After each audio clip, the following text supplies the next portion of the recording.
Sydney Heart Image is a leading clinic that assesses patients for possible heart disease. The clinic's director is the internationally renowned cardiologist, Dr. Ross Walker. Nutrition is a vital area in terms of preventative cardiology, and in fact, if you look at our society basically has severe atherosclerotic disease and a lot of forms of cancer as well, because of the nutrition that we have and also other environmental problems. These days we are living in a chemical world. From the second we wake up in the morning to the second we go to bed at night, we are being exposed to chemicals. All you need to do is go outside and breathe in a major city and you are taking thousands of toxic chemicals into your body. So we are being exposed to so many of these environmental chemicals from all sorts of sources, in our food, in the air, in the water, in the things we put on our body, in the things we take into our body. And what happens with these chemicals, the final common pathway is they generate these nasty particles called free radicals. Now, free radicals are chemicals that lack electrons. So they run around the body craving stability, looking for electrons in your blood vessels or in your DNA, therefore setting you up for heart disease and cancer.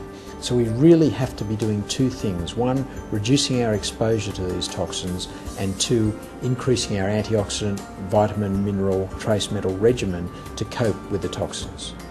If you want optimum health, if you really want to take those extra years and have them good quality years, I believe in this day and age, with all of the environmental toxins we're being exposed to, that we need extra help from supplementation.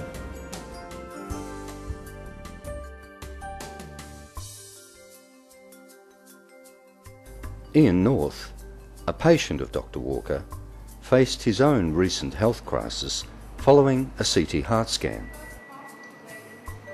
Well, the scan results showed that in the left descending artery I had an 80% blockage and a 40% blockage, which required a heart bypass. In my case, there was no warning. There was nothing. I was going along having a very enjoyable life, thinking I was going to live to a ripe old age. There was no sign of it, there was no pain.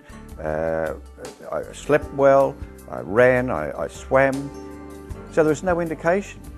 And then to have this CT scan taken and told that I had a chance, a very high chance of dying in 3 months, was a complete surprise. Following the bypass, Dr. Walker suggested that I eat plenty of vegetables, fruit, fish, vitamins, and go for regular walks and exercise. The nutrition and the vitamins that I take that have reversed that process for me are vitamin E, vitamin C, coenzyme Q10, selenium, vitamin B group, and the benefits of those was that it prevented the system from oxidising the cholesterol, because once it's oxidised, it goes straight into the arteries. The benefit of the vitamins is that it prevents that oxidation and carries it out through your system. Following the bypass and eating the right things, exercising, and taking the vitamin supplements, it certainly has given me a new lease of life, and I'm feeling great. Eve Hillary is an environmental health consultant. She has a medical background and became interested in the field of environmental medicine after she herself experienced debilitating health due to a chemical exposure. Eve is an author and renowned speaker in this field. Many of my clients are senior executives and they're constantly under stress. They do a lot of travelling and they are at very high stress levels at work with great pressures to perform. And sometimes I get a client in who has really hit the wall, and at times he's had to retire from his job as a result. And invariably we find that he is nutritional deficient. And what happens is the stress in the body requires more nutrients. And unless somebody is taking nutrient supplements with just an ordinary diet, which is depleted often in nutrients, it's not sufficient for a person in a high-stress situation to actually function effectively. So I find that after a few weeks of nutrient therapies, the person comes back revitalised, recharged, looking much younger, and feeling much better and having more energy.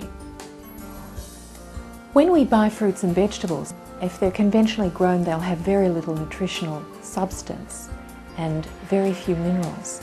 And so it's a sad fact of life that no matter how much we juggle our 3 veg on our plates, we're just not going to be getting the nutrition we require, and particularly for children who have to maintain growth and development. It's so important these days for children to have adequate nutrition, because we're now living in a world with 100,000 chemicals in common use. Our children are constantly bathed in chemicals, no matter whether they're at school or whether they're at home. And so because our food is now denatured and depleted of nutrients, the child's body has really no way of processing those chemicals and maintaining its own growth and development. And so often the child has learning disabilities or other chronic illnesses which affect their quality of life and affects their growth and development. So in this world today, the best we can do for our children is not only provide them with good food, preferably organic food devoid of chemicals, but perhaps just as an added insurance to provide them with nutritional supplements so that we can be sure that they're getting what they need for normal development and health. Dr. Mark DONOHOE is a leading Sydney practitioner who specialises in environmental medicine. If we had focused on nutrition from the early years of this century, if we had really focused on what is high quality nutrition, optimising function of people, rather than what's the minimum you can get by with nutrition, what's the minimum daily requirements that if you maintain it won't allow you to get sick with a disease, that we could have created a healthy population, and that approach could have contributed years of quality life rather than have contributed nothing. We have put up with nutrition as just being what's required to get by, what's the basic fuel, how low can you go before disease starts to occur.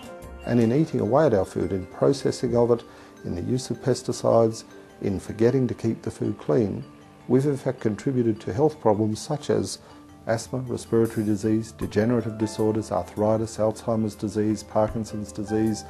We've contributed the so-called diseases of civilization because we failed to notice that clean food, appropriate nutrition, high levels of the nutrients in the food naturally available to us are essential for normal function.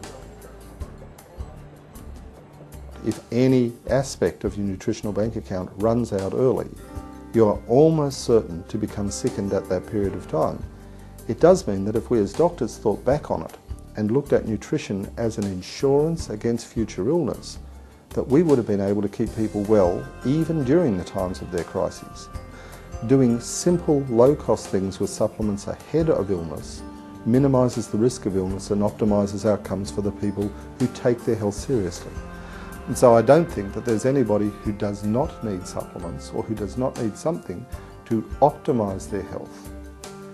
Can you get by with it? Yes, you can. If you're prepared to put up with premature death from cancer, if you're prepared to put up with chronic ill health, if you're prepared to put up with never really feeling well, then you can get by with those foods, but you're not going to live well. You're not going to be healthy. You're not going to be resilient, wake up in the mornings and feel energetic and like you want to keep on going, get the day done and then move on to something else. But when you go that extra step and you're after really good quality of health, then I think supplements have a very, very important part to play. By minimising our exposure to toxic chemicals, maintaining a good diet, ideally by eating organic foods, and ensuring we include quality vitamin, mineral and antioxidant supplements, maintaining good health is clearly a choice we can make.